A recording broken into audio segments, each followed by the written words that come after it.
নমস্কার বন্ধুরা, এজিএম রূপা কিচেনে অনেক অনেক স্বাগত জানাই। আবারও চলে আসলাম নতুন স্বাদের একটি রেসিপি নিয়ে। আজকের রেসিপিতে আছে দারুণ লোভনীয় স্বাদের শীতকালীন পুঁইগোটা ঝাল রেসিপিটি শেষ পর্যন্ত দেখার অনুরোধ রইল। তো আজকের রেসিপিটি হবে তপসী শুটকি বা রিসা শুটকি দিয়ে পুঁইফল গোটা রেসিপি। তো চলুন রান্না শুরু করি। দেখুন, আমি প্রথমে এখানে গোটা কেটে নিয়ে আসলাম, শুটকি ধুয়ে পরিষ্কার করে নিয়ে আসলাম, তার উপকরণ নিয়ে আসলাম, দেখতে পাচ্ছেন।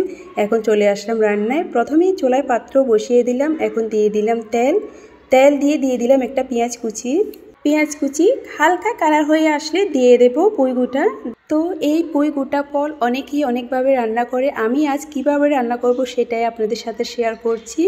তো যখনই দেখবেন একটু কালারিং টাইপের পুঁইগোটা নেবেন, অর্থাৎ সবুজ আর কালো দেখে নেবেন, তাহলে রেসিপিটি দেখতে খুবই ভালো লাগে, অসম্ভব লোভনীয় হয়। আপনারা ট্রাই করলে বুঝতে পারবেন। তো দেখুন, নেড়েচেড়ে একটু দিয়ে দিলাম ঢেকে। তো চলে আসলাম 2-3 মিনিট পর। দেখুন, আবার একটু নেড়েচেড়ে নেব।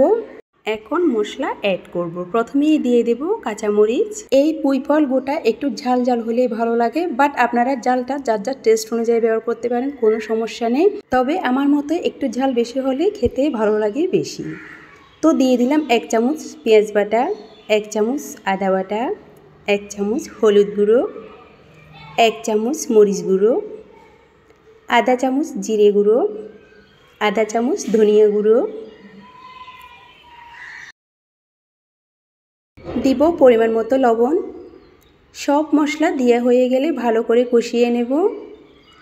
ভাবছেন শুটকি দিইনি? হ্যাঁ, শুটকি দিলে আগে অনেকটাই ভেঙে যাবে, তার কারণে শুটকি আগে দিইনি। কারণ শুটকি আমি গরম জল দিয়ে ভালো করে দিয়ে নিয়েছি। একটু কষিয়ে নিয়ে শুটকি দিয়ে দেব।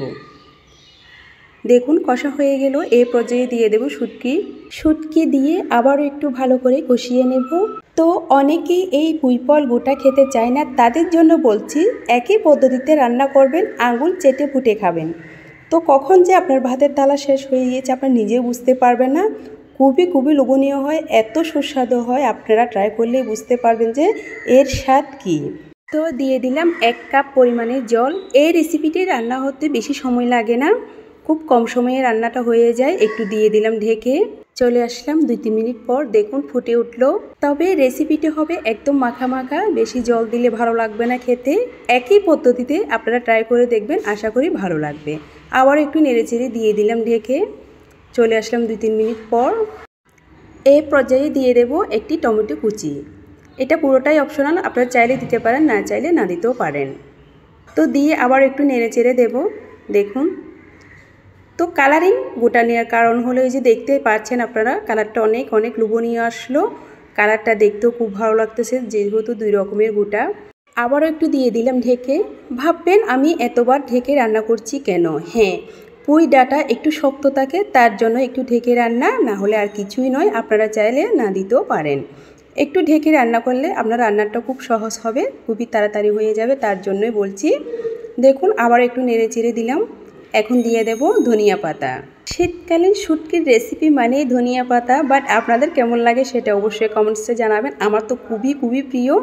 ধনেপাতা দিয়ে আবার একটু নেড়েচেড়ে নেব। তো আজকের শীতকালীন পুঁইফল গোটা রান্নার পদ্ধতি আপনাদের কেমন লেগেছে অবশ্যই কমেন্ট করে বলবেন। কমেন্ট করতে একদম ভুলবেন না। তো রান্না ফাইনালি হয়ে গেল, দেখতে পাচ্ছেন। এখন নামিয়ে নেব। দেখুন, নামিয়ে নিলাম। খুবই সুন্দর একটি ফ্লেভার আসতেছে, আপনারা রান্না করলে অবশ্যই বুঝতে পারবেন। নিয়ে নিচ্ছি পরিবেশনার জন্য। একই পদ্ধতি বাড়িতে একবার হলেও রান্না করে দেখবেন। বাড়িতে রান্না করে থাকলে কমেন্টসে বলে যাবেন খেয়ে কেমন লাগলো। চলে আসলাম পরিবেশনায়। ভিডিওটি ভালো লাগলে ইউটিউব থেকে দেখলে চ্যানেলটি সাবস্ক্রাইব করে দেওয়ার অনুরোধ রইল। ফেসবুক পেজ থেকে দেখলে পেজটি ফলো করে দেওয়ার অনুরোধ রইল। খুবই লোভনীয় হয়েছে, আশা করি খেতে কেমন হবে সেটাও বুঝতে পারছেন। তো আর কিসের দেরি, আবারও বলছি একবার হলো ট্রাই করে দেখবেন, আশা করি ভালো লাগবে। ঠিক দেখতে যেমন হয়েছে খেতে খুবই দারুণ হয়েছে।